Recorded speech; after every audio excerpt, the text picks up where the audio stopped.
Hello everybody and welcome to the Decks of the Weekend. As always, this is my weekly video where I go over the formats that got my attention the most over the weekend.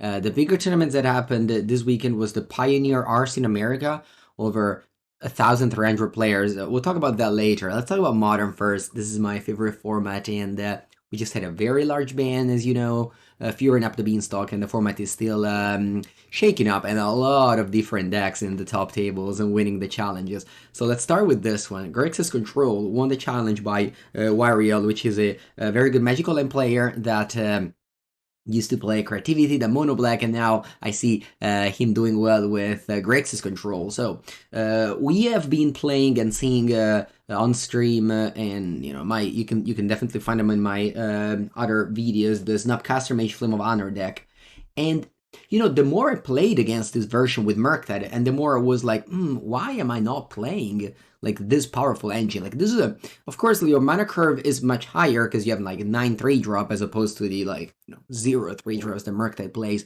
But on the other hand, you have obviously a better late game.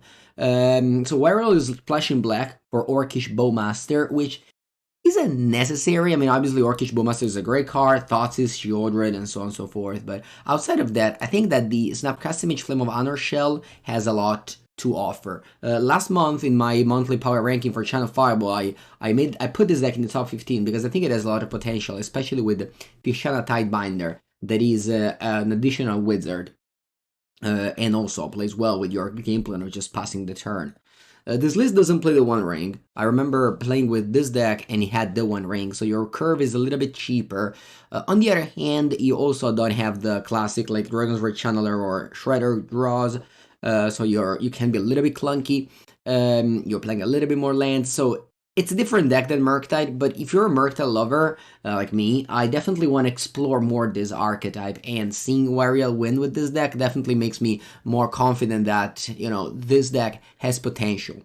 Another very cool deck that won the challenge this weekend was Dredge. I have played both this and Dredge today on stream, and they'll be up in the next days on my YouTube channel, so, you know, stay tuned as always. My weekly content on this YouTube channel that I'm watching are usually like, you know, on Monday, you have Deck of the Weekend and the Modern Video. On Tuesday, you have a Modern Video and the podcast, Competitive Magic with the Carnies, where we're talking about, you know, competitive formats, so most likely Modern, Pioneer, Standard.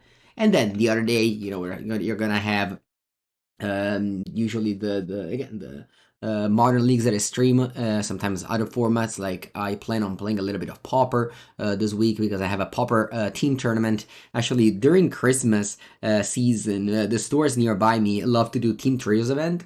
And I'm gonna be playing in 2 of them on Friday and Saturday. I'll be playing the Pauper seat and the Legacy seat, so maybe I'll be playing some of these formats on stream.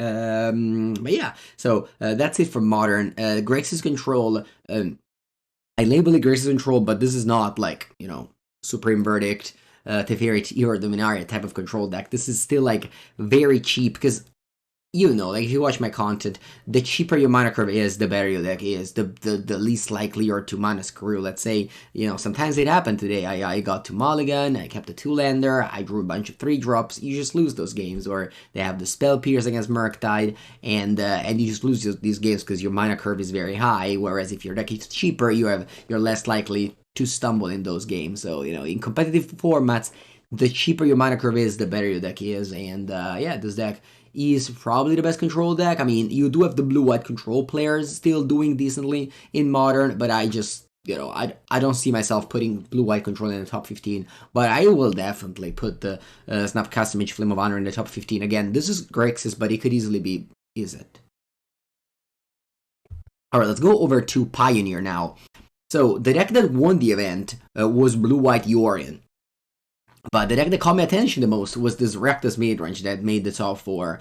So I've played Rakdos very many times in Pioneer, and I don't know, I kind of was like off it. I just want to play a different deck, but this one is like, ooh, this is much different than the old like 4 Bone Crusher Giant, 3 Shieldred, and so on and so forth. There's only 1 Bone Crusher Giant, only 2 Shieldred. The mana curve is once again super cheap.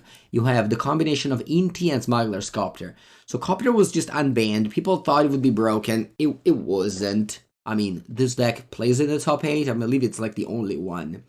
It's a good card. It's like, as always, you know, the ban list of every format is just filled with cards that can easily be unbanned, but Wizards is way too cautious on them. I like unbannings. I like to give value to cards. Instead of the opposite, which is banning, removing the value from cards. But then again, let's talk about other things. You have Inti, Seneschal of the Sun. This is a legend, and there's playing 4 of them. If you play 4 of a legend, that means that card was good. It's a 2-mana 2/2 that whenever you attack, it doesn't have to attack just anyone. Whenever you attack, you can discard a card. If you do, you put a counter on trample, and then you reveal the top card, and you can cast it this turn, and you discard in multiple ways with this deck. You discard with Inti, with Copter, and also with the Blood Token from Harvester, with Fable. So whenever you discard card, you can reveal the top card. If it's a land, you play. If it's a spell, you may play it.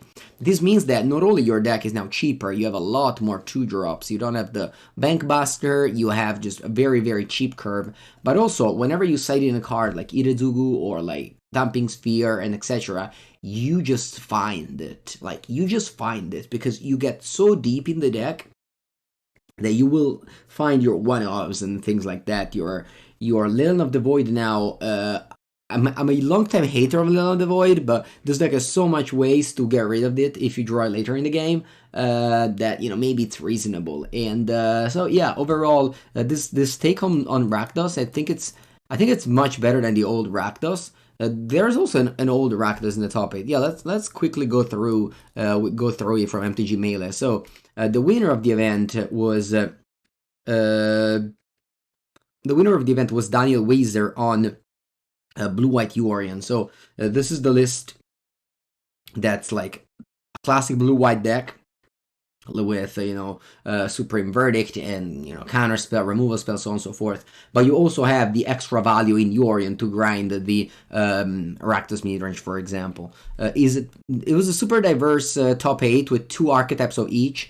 I guess I shouldn't say that. It was a much less diverse top 8 than usual, because usually in Pioneer it was 8 different decks. Although, despite that, I think that this Pioneer looks much better for me.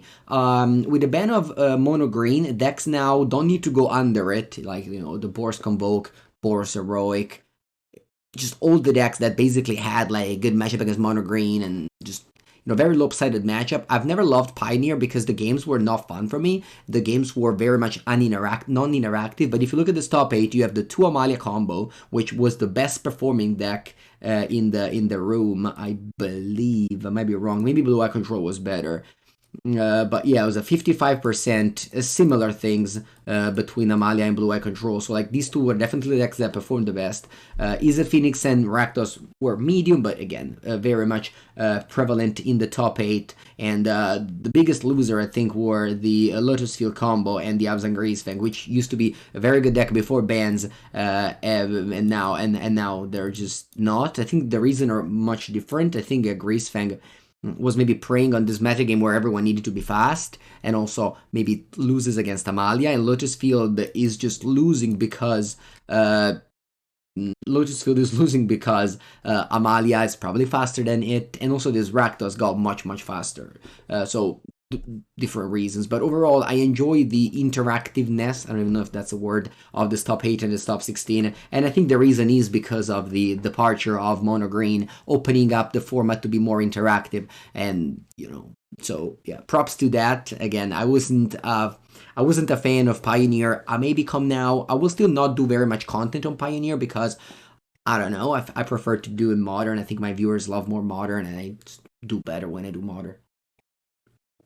But I'll still focus this overview and also the podcast tomorrow. We'll definitely go through a lot, so if you enjoy Pioneer, stay tuned for that one. Let's talk about Pauper. The deck that I caught my attention and I actually want to play very much now is this Orzhov deck. So if you remember, I've been playing a lot of Orzhov in the past, and then I just prefer Boros to that one. But Orzhov now has a very good tool in Titan Blade. So that's the 2-mana Edict, that it's an artifact, so you can bounce it with Flint Hawk, sacrifice it with Deadly Dispute for value. And yeah, so thanks to this, and of course Lambas as well, which is a card that I also play in Boros, I think that you could give up on red in order to give to have black. Of course, you have a lot more 2-drops. Boros was very sweet, which is a million 1-drops. Now, of course, you have like Cast Down and Titan Blade over Bolt and Gallblast, which makes your deck a little bit clunky, but you do have answers to Mono Blue, which is a very popular deck, and Boros really struggles against that. So I think that's a trade-off. Drawing Star is another reprint that is now a common, just a sweeper for the mono red decks that are now more all in on goblins since of the Monastery Sphere ban. That's gonna be it for me for this week of Deck of the Weekend. Again, stay tuned for more content. If you enjoyed this 10 minutes of talk, let me know in the comments. My comment section are a little bit more dry. I love to read your opinions. Also boost the archetype. More people see the video, it makes everyone happier. Thank you. Have a good week.